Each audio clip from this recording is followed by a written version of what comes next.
Hi, I'm Corey Nathan, and this is Talking Politics and Religion Without Killing Each Other.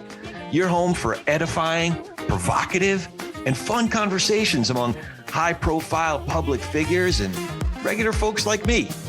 We talk about faith and politics and all kinds of topics that really matter in our culture. So if you're tired of all the screamers out there taking all the oxygen out of the room and you want to join us in taking some of that space back, you'll love talking politics and religion without killing each other. Thanks for spending some time with us. Enjoy today's show. Welcome, welcome, welcome. We are talking politics and religion without killing each other. I am your host, Corey Nathan, and I am so grateful to have a place to talk about faith and politics and big ideas in our culture with all kinds of interesting, accomplished folks of goodwill and good faith. Please remember to subscribe if you haven't already. And if you have subscribed, maybe go onto another app and subscribe there. We can use all the downloads we can get. But also just remember, tell a friend about us, give us a good rating, leave a review. There's lots of ways you can support the show. Easiest way to find us is our main site, which is www.politicsandreligion.us. That's politics with the and spelled out, religion, politics and religion.us. Or feel free to connect with me on all the socials, Facebook, because I'm old, Instagram, I'm trying to take more pictures, Twitter, yeah, still on that one, LinkedIn, and even post.news because I'm with it. And it's at Corey S. Nathan. That's at Corey S as in Sam Nathan, at Corey S. Nathan.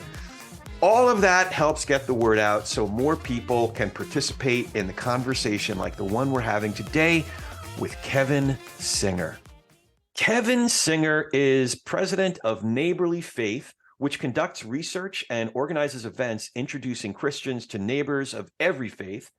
Kevin was actually raised at the intersection of his mother's evangelical faith and his father's Reformed Jewish roots, which we'll definitely have to talk about. He earned graduate degrees in theology from Wheaton College and higher ed from NC State. Kevin has extensive teaching and leadership experience in churches, campus ministries, and colleges. He planted 2 churches with the North American Mission Board from 2009 through 2014, and is also head of media relations and PR at Springtide Research Institute. Kevin is a prolific writer with placements in Christianity Today, Religion News, Washington Post, Chicago Tribune, Psychology Today, Inside Higher Ed, and more. But today we got him on TP&R. Kevin, thanks for joining us today. Thanks so much for having me, Corey. It's great to have this conversation. Yeah, absolutely. I'm glad you're with us. So as I already alluded, it caught my eye. You grew up with an evangelical mom. Your dad has Reformed Jewish roots. So I was curious about that and have a couple questions. Yeah. Like, did your dad become a Christian? Did you stay in touch with your family's Jewish roots? Tell me about that. Yeah. So this is a big part of my journey, sort of where I am today and what I love to do. It was real interesting, being like a Christian in my house growing up, because my mom was really new to religion and my dad was against religion. He was like, growing up in a Jewish family, he had faced quite a bit of anti-Semitism as a kid. Where did he grow up? In the Northeast? He grew up in the Chicago area, like in the Northbrook area. Okay. And so he took some flack for being Jewish, and that really turned him off on faith. And so my mom was like, really turning to faith, and I think he felt a little bit threatened by that. So we didn't pray in my house. We didn't have Bibles out. But my mom took us to church, me and my brothers, faithfully. But yeah, I learned how to be a Christian in that context. Now my dad eventually started going to church. And I don't know if he passed away in 2013. I don't know if, what his relationship was to Christianity when he passed. I know that he was going to church consistently, and that was obviously huge for their marriage. And but yeah, no, my dad's family still Jews. I don't know how devout they are at this point in time, but yeah, bat mitzvahs. Several of my cousins went on the Jewish birthright trip to Israel, and we've had good conversations about Christianity and Judaism and similarities, differences, and the whole lot. So yeah, that's where I kind of I'm like, I don't even know how to be a Christian and not be around people who are against it, or have questions about it, or curiosities about it, or I've really always lived my faith with that in mind. So with the Jewish side of the family, have you ever discussed I grew up observantly Jewish before I became a Christian. I don't know if anyone Okay. told you that. Yeah. No, I didn't know that. Yeah. So I very much connect on this level. Did you ever discuss with the Jewish side of your family? We have this cultural allergy to proselytization. I still have a bit of that, even though Yeah. I'm a born again Bible thumper myself. Yeah. Did you ever discuss that with the Jewish side of the family, where it comes from, and ways that American Evangelicals, even perhaps unknowingly, where Evangelicals have crossed the line? Have you ever discussed that with them? Well, I think, as an evangelical, you're sort of programmed to think that like faith is a decision, and it's an impassioned decision, right? Like it's a decision of passion. It's a decision of like the laying down of one's own will, right? And the taking on of a new life and a new purpose and a new identity in Christ. I mean, with my dad's side of the family, it's very ethno-religious. It's sort of like, it's what it means to be part of the family, what it means to be part of the lineage. The tradition is so familial. It's instinctual. It's not decision based, right? And so, yeah, we've had very interesting conversations where, especially when I was really on fire in college, like really wanting to see a decision, like what is your decision about Jesus? Yeah.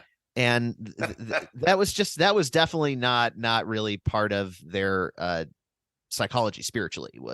Is very much about the tradition, the family, and there's probably something to teach us as Christians in that vein. But yeah, it was a bit awkward when I was like, like who Jesus is the most important question. They're like, what are you talking about? And I would bring up scriptures, who do you think this is in Isaiah 53? And, these messianic prophecies about, this is, Christians read Jesus back into the Old Testament, right? Like, oh, that's Jesus right there. They didn't know they were talking about Jesus, but don't worry, they were. Yeah. And I think for them, they're like, well, we see that as Elijah or somebody else. And I'm like, what? Like they were so much more charitable, I think, in those conversations, back when I was on fire in college than I probably was. But yeah, really good lessons to be learned from those conversations. Yeah, it's funny when I was just back east with three of my best friends that I grew up with, and they recalled when I first became a Christian, I was pretty on fire. I was studying apologetics, and I was basically I came to Christ in my late 20s, and they recounted how I would try to argue each one of them into heaven, into like making a decision, but I can't shake my Jewishness. I can't shake who I am and whose son I am and whose grandson I am, great grandson I am. I can't shake any of that. So I'm still a Jew, man. I'm still, hey, and after the initial fervor kind of chilled a little bit, not that I'm any less on fire for the Lord, but like after I started to see, I came to a greater conviction that you can't really argue someone into conversion, right. I don't think that like if you memorize the entirety of evidence that demands a verdict and had every perfect comeback for every objection, it's still not going to work, So yeah, it's I think probably what that speaks to is the fact that we as humans have, we have a mind, we can be cerebral, but we also have a soul and a spirit, and things have to align. I mean, a lot of the debating, I think, can pigeonhole, up here in the mind, in the intellect, but your spirit has to be aligned with what you're hearing and then believing. Yeah. I mean, it's not a coincidence. A central verse for both non-Christian Jews as well as Christians, Hebrew Bible as well as in New Testament scripture, central verse is love the Lord your God with all your heart, soul, mind, and strength. It can't merely be a mental loving with the mind. It has to be encompassing. So, obviously I'm an example of folks coming to that conclusion. But for me, looking back, I had this conversation on Monday over lunch with a friend. And I realized that back then it really did touch upon all those different dimensions of what makes us human for me. It was a long process for me, but I had to engage something spiritually intellectually, emotionally, I had to weigh the consequences of what decision I was going to ultimately make. So it touched upon all of those different dimensions. Yeah. So you mentioned your experience in college. I noticed that undergrad, you studied communications with a minor in philosophy. So what you're doing today, vocationally, it seems like it was a general focus from pretty early on. Is that right? To be honest, when I was an undergrad, I just wanted to get out in ministry as fast as I could. And I was really involved with a campus ministry group called Crew, or formerly Campus Crusade. And I just felt like when I was doing Bible study leadership and leading mission trips, and I just felt like my calling in life was sort of firing on all cylinders. And I got into church planting. I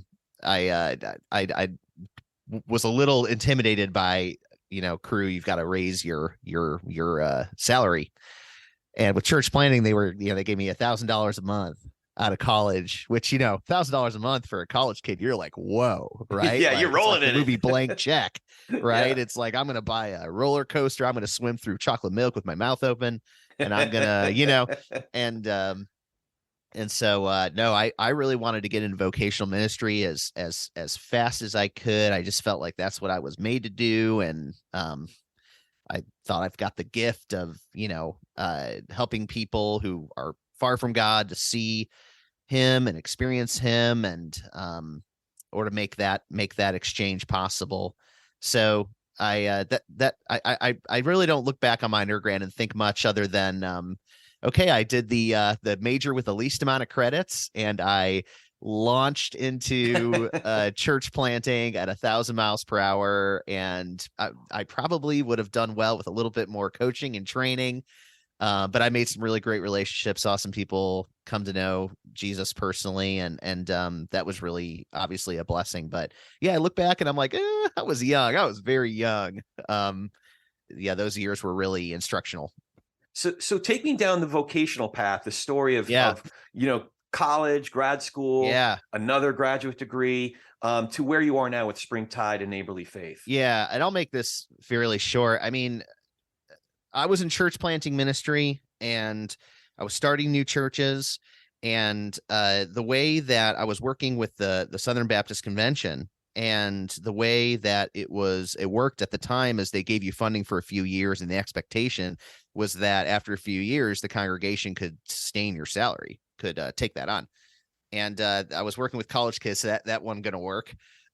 So I walked into a community college down the street. My wife was pregnant with our first, my son.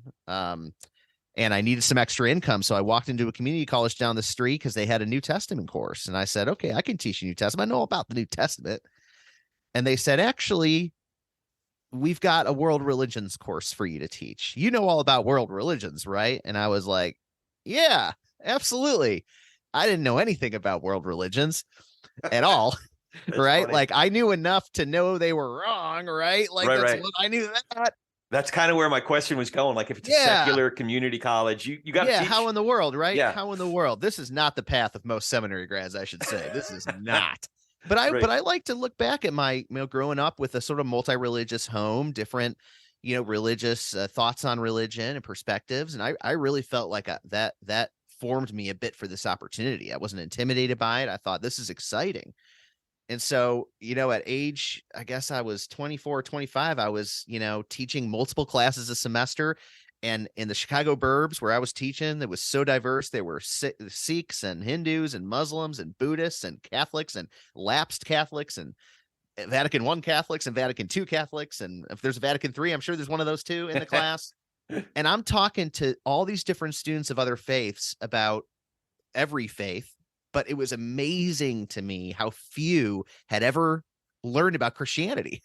I thought, we live in the Chicago burbs. Everybody's like half Catholic. How does so many of these students not know anything about Christianity?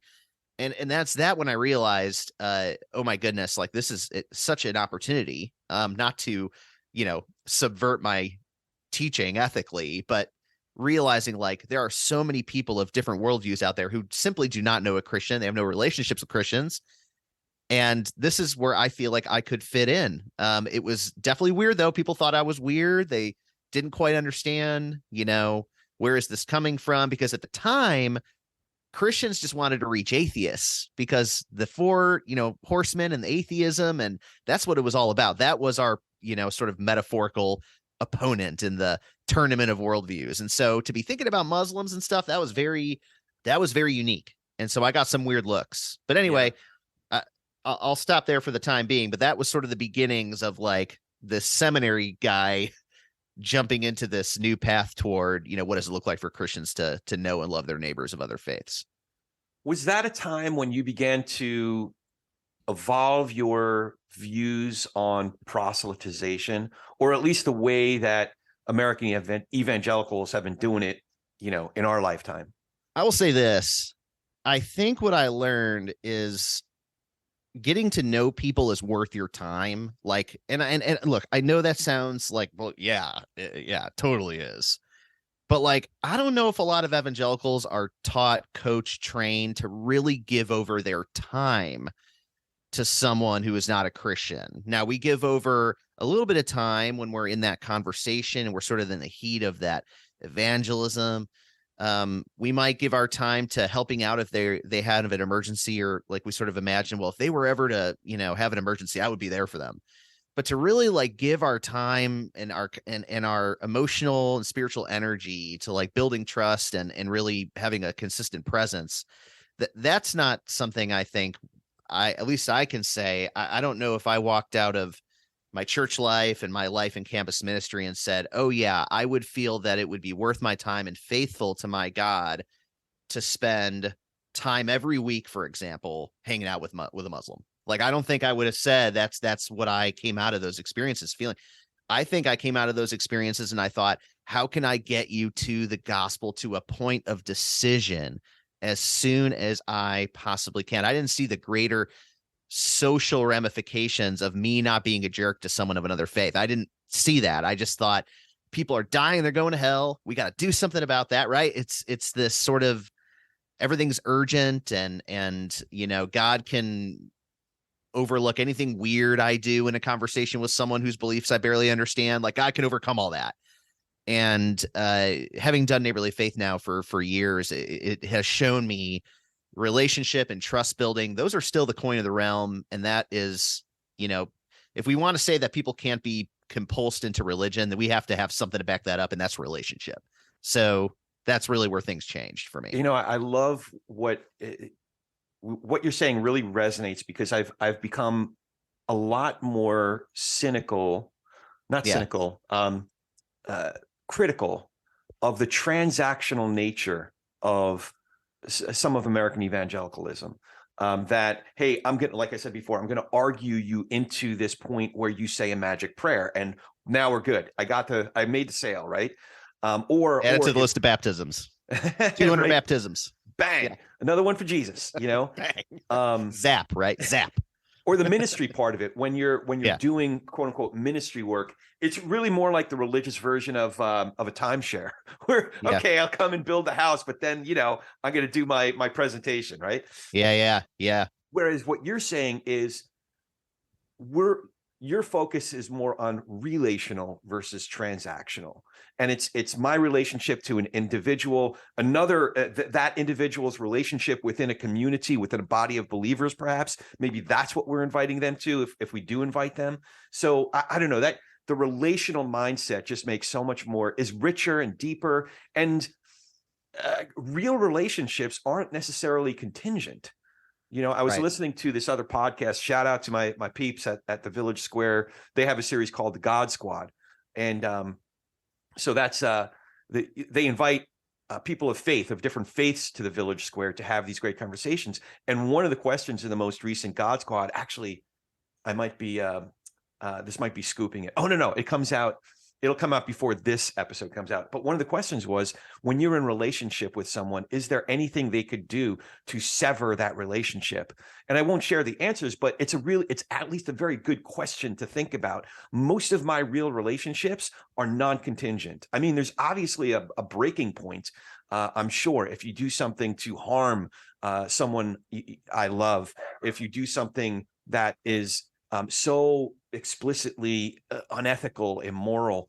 I will say one of the speakers in that particular one said, well, for most of my friends, I'll say, okay, where do we bury the body? And then you're going to have to tell me what's up later, so Right. they'll be on board and, but Yep. that's relationship, man. So what you're saying really resonates. So you mentioned neighborly faith. I talked about it a little bit when I introduced you. Neighborly faith is focused on training tomorrow's leaders to be faithful and flourish in an increasingly diverse world. That's my dog. My dog wants to flourish in this diverse world as well. Bring it. All right. Come on, Fido. It's also about knowing and serving all of our neighbors. So help unpack those goals and how the organization achieves them. I think if I could use this, I'll give our something official in a second, but I think evangelicals confuse discernment with distance. So they think by avoiding my neighbors of other faiths, that is an expression of discernment. It's like they have this message that could tempt me. It could sway me. It could scare me, right? And so we think that is so discerning. Don't get too close to a Hindu or a Muslim. That's discerning, right? But we're discerning ourselves right out of relationship, right? Like we're discerning ourselves right out of an opportunity to live out the Great Commission, as we call it. It's really the Great Omission. We just sort of we create distance in the name of discernment. And I think what we as neighborly faith see as the problem is the distance. It's the lack of proximity. Yeah. It's amazing when we talk with Christian audiences across the country, how many reasons people have to maintain that distance. Like the last thing so many American Christians will do is just show up. They will do everything else but show up. They will pray themselves out of it. They will fast themselves out of it. They will discern themselves out of it. They will ministry themselves out of it, if you can believe that, but they will not just show up. And that's a real killer in this culture, in this society. People we don't like, people we don't agree with, people who don't, agree with us on every point. We're not showing up. And what that results in is people not knowing a Christian. That's what that means, right? It's so simple, but it's so consequential, right? It's people don't know a Christian, Muslims don't know a Christian, and they know about Christianity, but they know about it from the perspective of someone who doesn't believe it. And so they hear a lot from Muslim teachers and leaders who are great people and well-intentioned and love their faith, but they're not teaching Christianity in a way that a Christian would teach it, right? And so they're left with sometimes a usually pretty truncated understanding of what Christianity is all about. It's usually like some form of, it's tritheism, it's paganism, it's sort of a pollution of the truth. And, then we both see each other through the lens of what we think about them or say about them, rather than actually speaking to them or having a thinking time with them.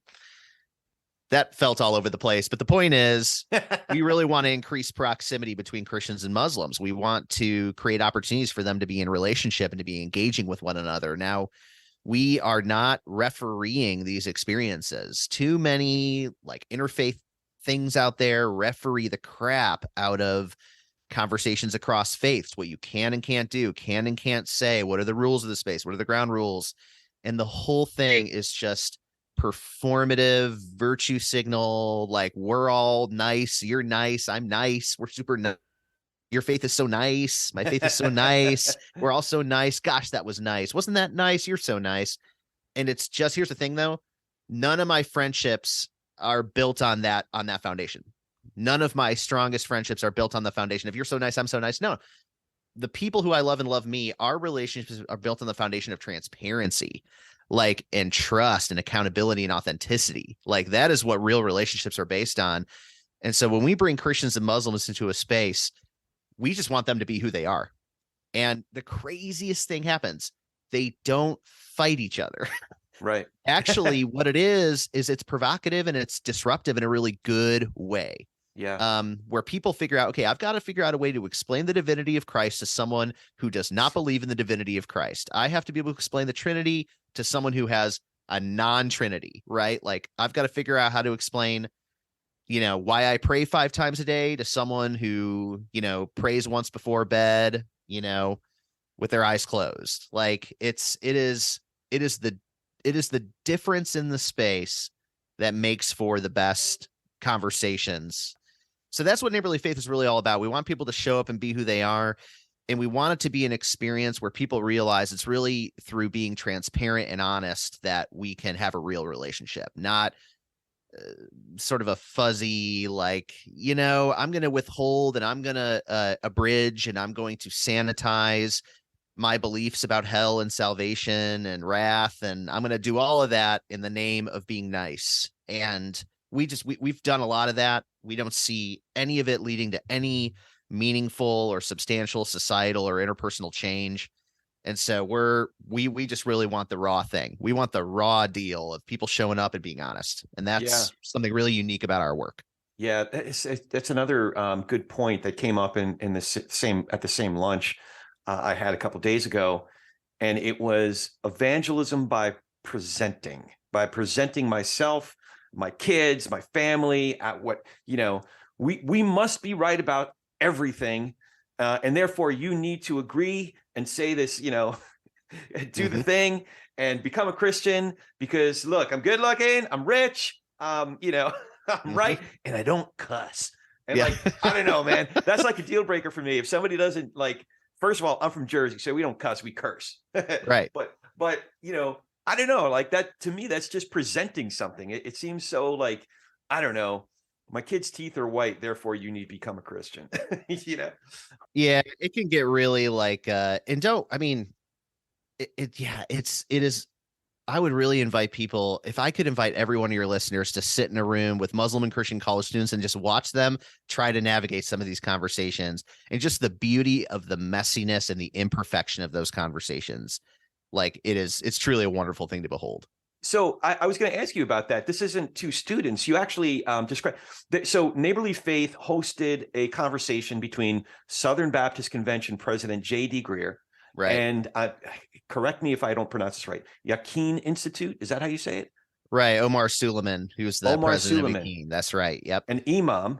So Imam Suleiman said, I was and am fine with Pastor Greer's vision for of the hereafter not having space for me, referring to himself, so long as it doesn't become an obstacle to me having space in the here and now. I love that. That quote's incredible. So I was going to ask you if that's a part of the point of the work that Neighborly Faith does. Yeah. So I love that quote because it's an example of what I would say giving credit to are so many of our Muslim neighbors who, because we've all heard it said, like, if you really believe something, you're not like tremendously defensive about it, right? Like people who are tremendously defensive about something, you wonder how much they really believe it, right? Yeah, yeah. And some of our Muslim neighbors are so earnest, they truly believe the things they believe. And I remember thinking when I became a Christian that Christians are the only ones who are really earnest. Like then I saw a video of Muslims at the Hajj, which is the pilgrimage that they're all supposed to take once in their life to Mecca, which was where Muhammad's ministry began. And seeing them in this video, like crying out with tears, I remember thinking, whoa, this is not. I thought Christians were the only people who had the kinds of connections with God that would make us cry, right? And I should be careful here. By connection with God, I mean perceived connection with God, right? I'm not trying to get into a theological semantic war here. Do you know what I mean? Yeah. So, and that was really disruptive in a good way because it really helped me. Okay, these are conversation partners who are really serious about their faith and really believe strongly what they believe. This is like, and I thought, gosh, what better conversation partner? I mean, if he ain't a Christian, it should be a Muslim. Right, because they believe really strongly, and not only that, and this is an aside, but they make really great allies in society on a number of fronts, on a number of issues, religious freedom being one of them, because it turns out if the Muslim can't worship, it's gonna come after the Christian too, right? Like, because we both have beliefs that are strange in society. So, Yeah. but anyway, all that to say, I think Muslims believe tremendously in what they have come to know, and so many of them do. Now, they don't all. I mean, just like not every Christian, is like super duper Christian, right? Some Muslims are like, I don't know why I'm Muslim, other than the fact that I grew up in a Muslim family. But there are so many who believe very strongly, and because of that, they can be in conversation with us as Christians in ways that are really constructive and really thought-provoking, and it doesn't devolve into like petty argument and personal insult and like the kinds of things that our political dialogue often becomes, which is what makes them such exciting conversation partners. We can really give it to them, right? Like, this is the gospel in all of its meaning and power and glory.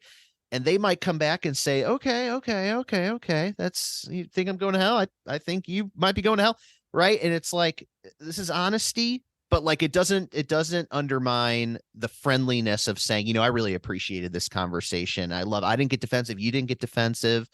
We both are very serious about God and faith and how God is in the world and everything. And Omar saying that, I think, is a testament to so many of the Muslims we've met who are like, yeah, give it to me. Give me the gospel. Give it to me in every way you've heard it, in the most powerful presentation. Omar showed so much grace in that conversation with JD. JD was as evangelical as the next guy, right? And he shared the gospel. And but watching their friendship really begin to bloom on that stage with neither of them, I didn't sense anyway that either of them were feeling the need to suppress difference or dismiss important differences between them in order to be friends. And that was really cool to see. Yeah. That's encouraging. That sounds like a really cool. What other types of events does Neighborly Faith put on, and what are the primary goals of doing events like these? Yeah, so we do forums on campuses where we get a Christian speaker and a Muslim speaker. So next weekend, we're going to a college in Pennsylvania. We're bringing a pastor and an imam, and they're going to talk about their friendship. They're going to talk about what does justice look like in each of our faiths. And we're, conversating around those common topics. Yeah, is really interesting, because then you get to compare. I learn by comparison. Sometimes I don't know, like, if what I'm thinking or doing is right until I compare it. And then all of a sudden I'm like, oh, now I see what makes my faith unique, what makes this perspective unique, what makes this position unique. And so I think when a Christian and a Muslim talk about justice, it's like, okay, now we're going to really chisel out what does Christianity think about this in reference to how another faith thinks about it. Now, there's a lot of similarities too, so I don't want to sell those short. We love to bring Muslim professionals to Christian college classes virtually. So we it's called our Boundless program. So we've got Muslims in medicine and psychology, business, law, finance, political science, journalism, who join Christian college classes virtually and talk about their work as a doctor, a psychologist, a CEO. And the impression it makes on students is incredible. Students are like, wow, I thought Muslims just were refugees or something, as sad as that is. Or I thought Muslims just worshipped all day. Like, they literally are learning for the first time that Muslims are working, contributing citizens and neighbors in our country. And it, again, there might be people listening who are like, well, yeah, duh. But again, I mean, if you ask the everyday evangelical, is that Muslim foreign? Like, are they a citizen of America? I bet you 3/4 of evangelicals would say, I don't know, they could be fresh off the boat, like they could be running from, religious war. They could be. And so when we, give Christians statistics about how many Muslims are international and how many are domestic, there's a lot of raised eyebrows in the room. It's a totally new thing to say, oh, this is a Muslim who has, like, we've got someone on our speakers roster for this program who came up with a revolutionary procedure for prostates.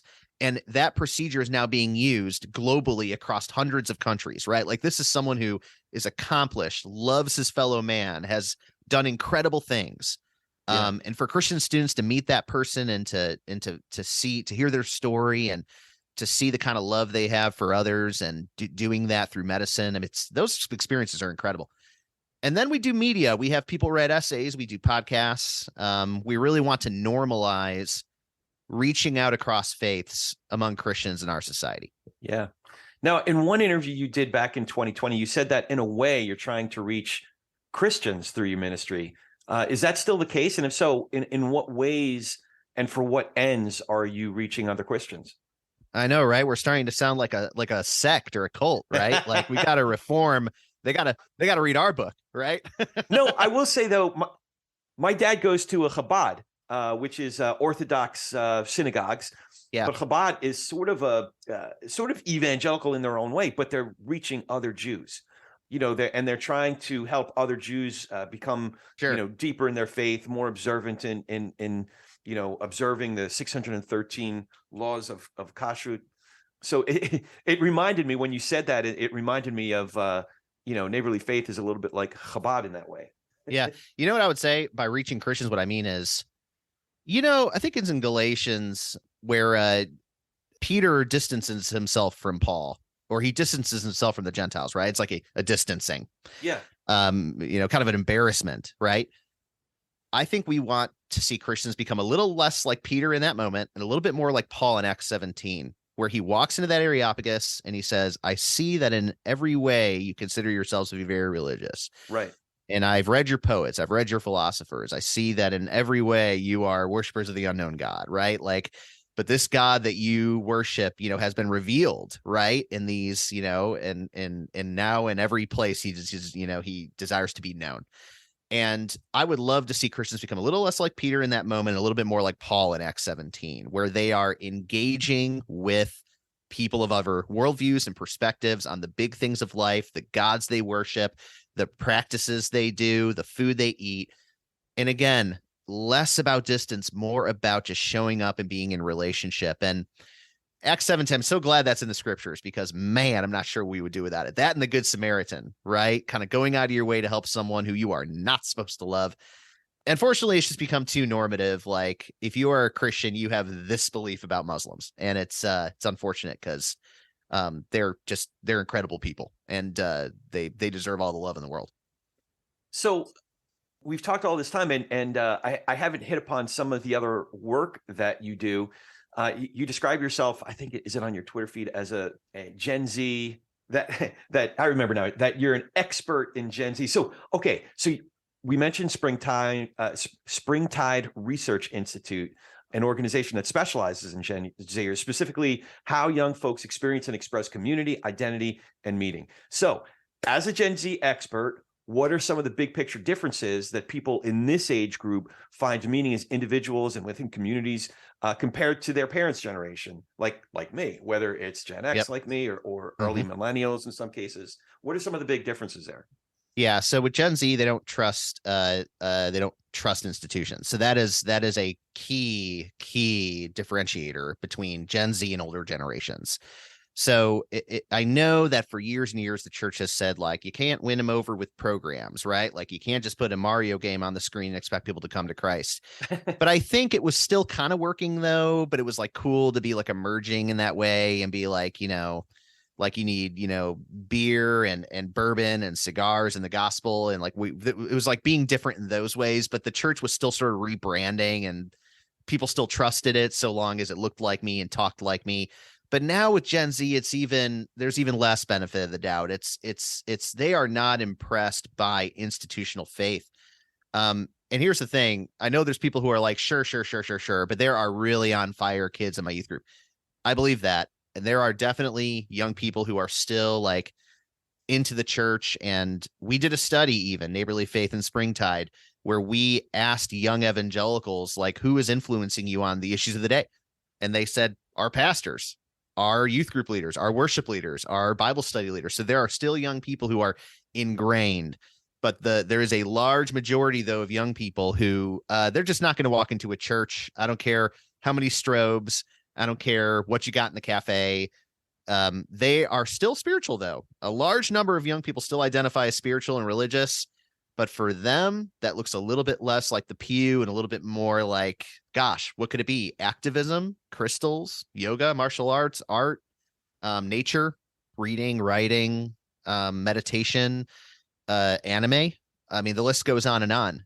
Spirituality is definitely not prototypical anymore. for Gen Z. They really want to understand.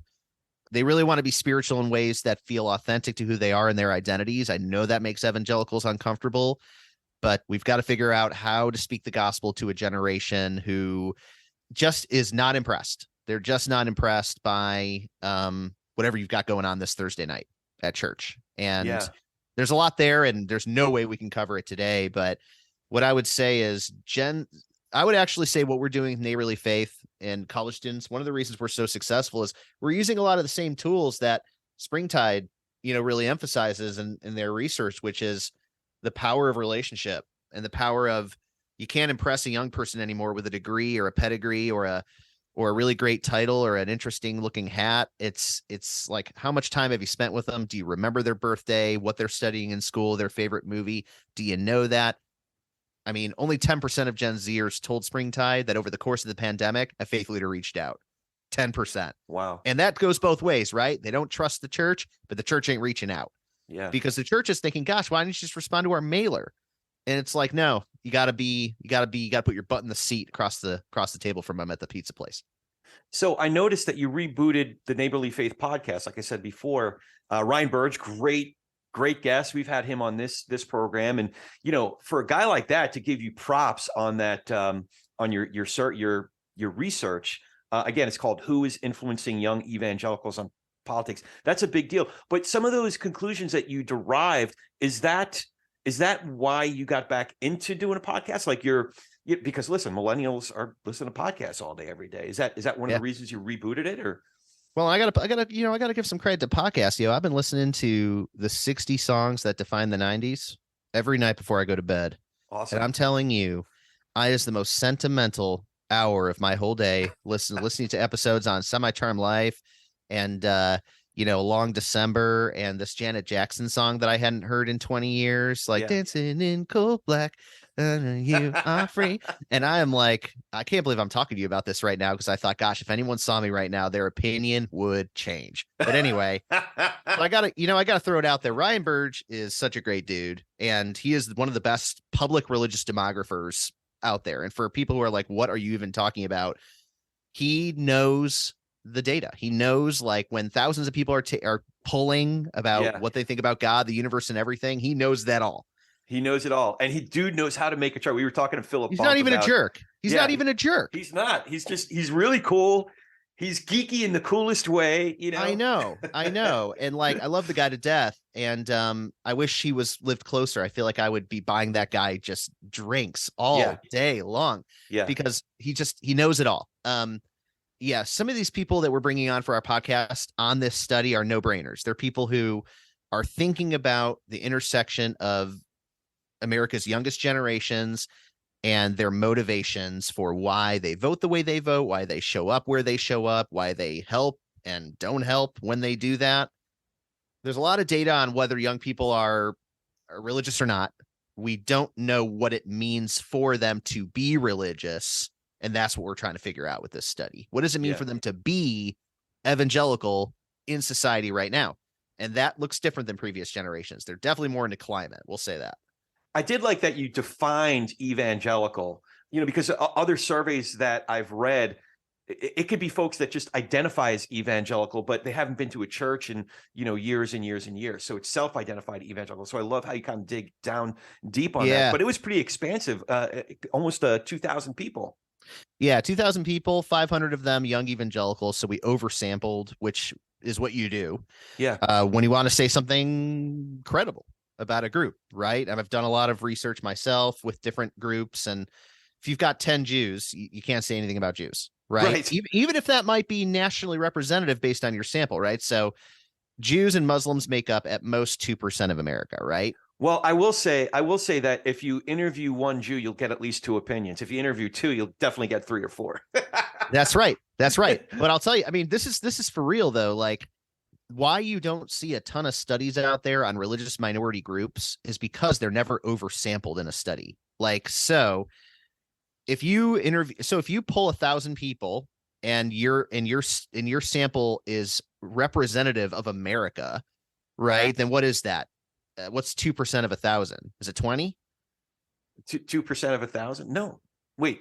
Yeah, Yes. it's Yeah, 20. 2% of 1,000 is 20. But Yeah. what can you say about Jews and Muslims when you've only got 20 in the study? Right. Right. And so people say, why did you oversample? That's why, is because we want to be able to say things that are credible about evangelicals. So that's why we sampled so many. And we have these 10 items that essentially define what an evangelical is. So we know these are evangelicals. These aren't just like self-identified. These are people who read a list of questions like, about Jesus and the Bible and God, and they are answering them as a evangelical by definition would answer them.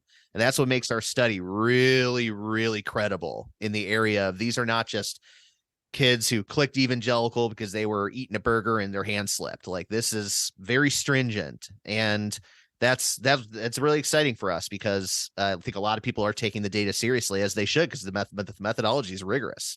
Yeah, one of the things that Ryan picked up on in your talk with him, one of his observations was that while there's been this expectation that Gen Z evangelicals would be trending more moderate or even progressive than their parents in the church, that's just not the case. That young people who still identify as evangelical Christians are I hate to use the word conservative, because conservative doesn't mean the same thing that it means in William Buckley's time, but that they're voting the way someone who identify as conservative today are voting. So my question, though, is whether there is just an overall decreasing number of young people identifying as evangelical in the first place. Are there more Gen Zers just drifting away from that particular religious identity? Well, our study doesn't answer that question so much, but it is evangelical is a term that is becoming less prevalent. Absolutely. And more or less, I think, because it's become so politicized, the term. And especially as young evangelicals look a little bit more like their peers and a little bit less like their forefathers. Okay. That term being politicized is not attractive to them. Now, I will say, we hang out in rooms with students who are part of Cru and Christian colleges, and we use the word evangelical, and they nod. Like, it's not like you're calling them Falwells, right? Yeah. Like, they recognize the term, but if we aren't sure, we might use a term like Christ-centered, gospel-centered, convicted Christians. There's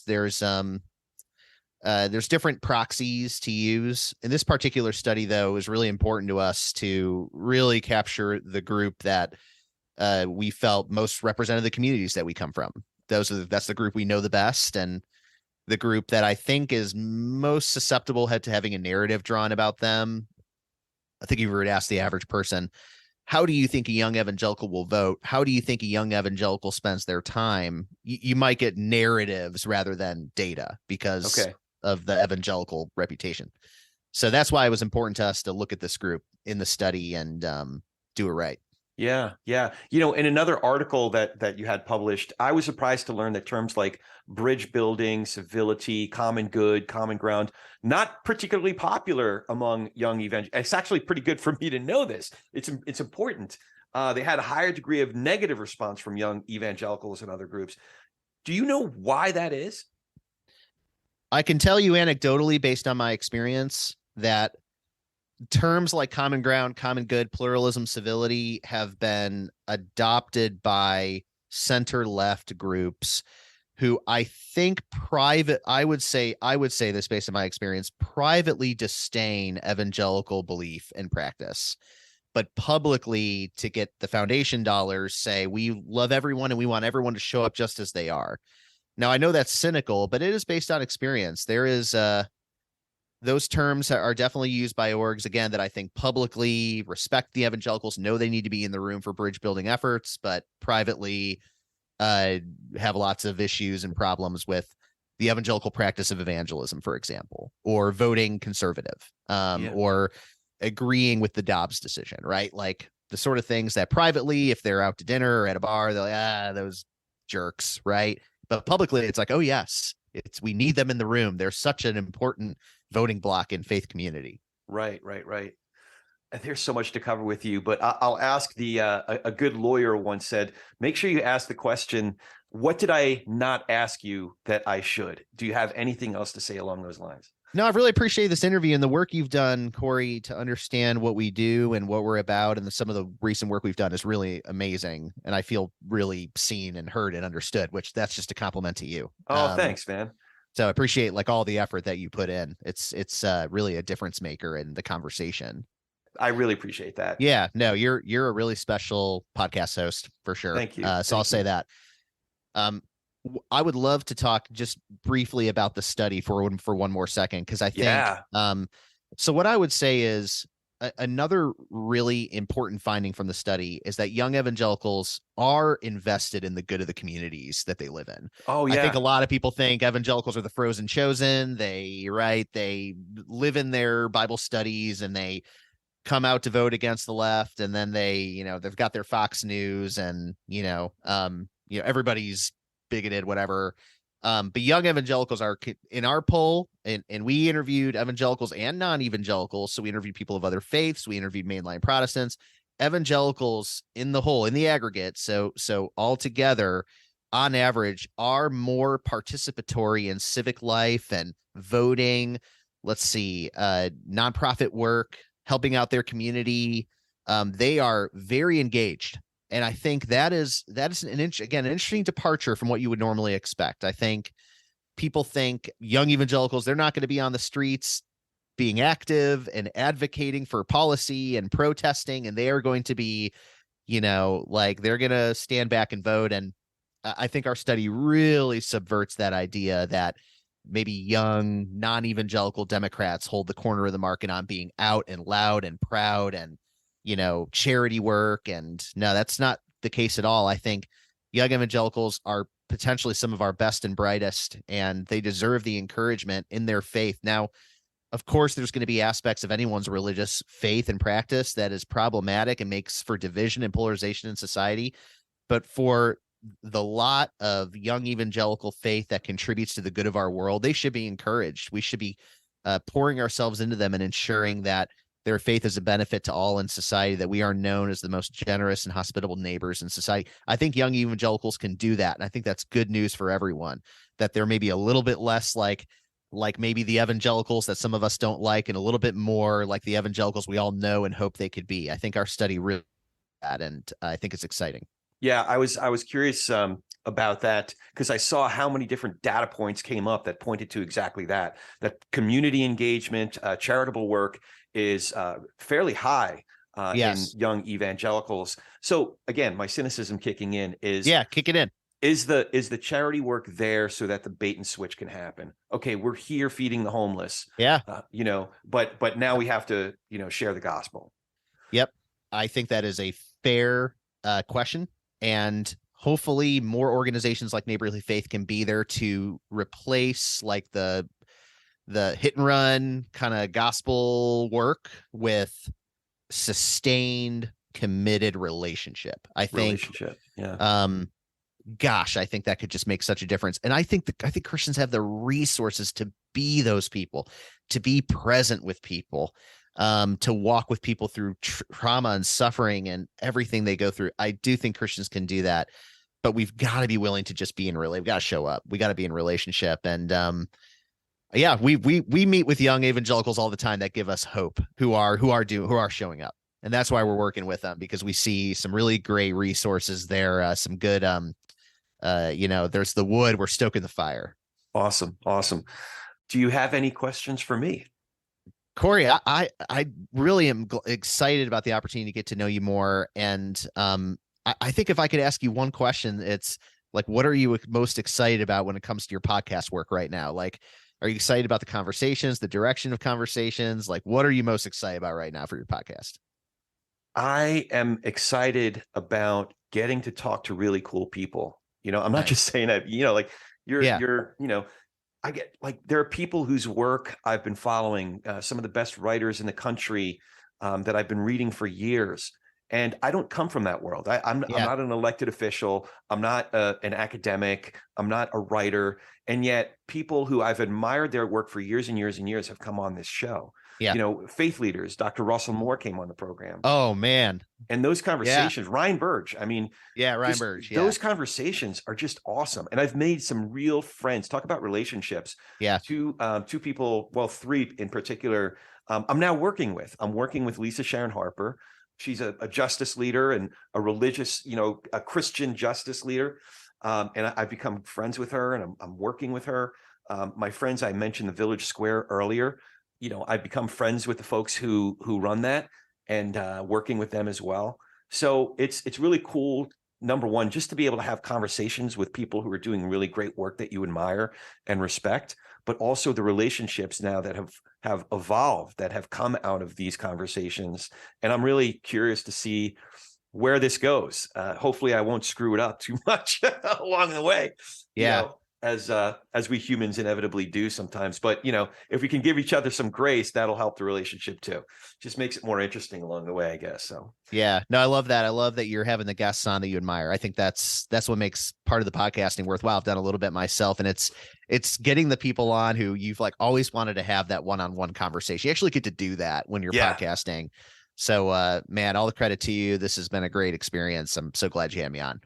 Yeah, you bet. You bet. So tell folks how we can find you online, more information about Neighborly Faith and all the great work that you're doing. Yeah, you can find me on Bumble and Hinge. If you change your parameters to 30s and I'm just kidding. Those are dating apps. Where are we going with this? That's awesome. Please don't edit that out. Please do not edit that out. That's staying in there, man. Yeah. You can find us at neighborlyfaith.org. You can email me at kevin@neighborlyfaith.org. I'd love to hear from you. Especially if you're a faculty member at a Christian college out there somewhere, want to bring a Muslim in from your topic or major or expertise to talk to students. Those are such fun opportunities. And if you're in the Philly area, I'd love to hear from you. I'll be there next weekend. If you're interested in learning more, I'd love to grab coffee or a meal or something. And thanks for supporting us. And we'd love to be involved with your organization. We'd love to partner, and anything we could do to get Christians and Muslims together, we'd love to be a part of. So love to hear from you. That's great. Terrific. And we'll be sure to put those links in the show notes for Neighborly Faith and to your Bumble account. Yeah, make sure you tag my Bumble account. If you're looking for somebody who does outreach to Muslims, who, lives in a certain square mile area, North Carolina, and loves curry, I'm your guy. Awesome. All right. And with that, as always, if you dig what we're doing here, please hit that subscribe button, leave a review and comments wherever you get your podcasts, and tell a friend about TP&R.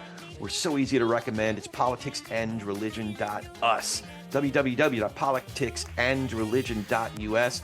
You can find me online at Corey S. Nathan. That's Corey with an E, and S as in Sam, at Corey S. Nathan. Now, go talk some politics and religion with gentleness and respect, and have a great week. Thank you for joining us today.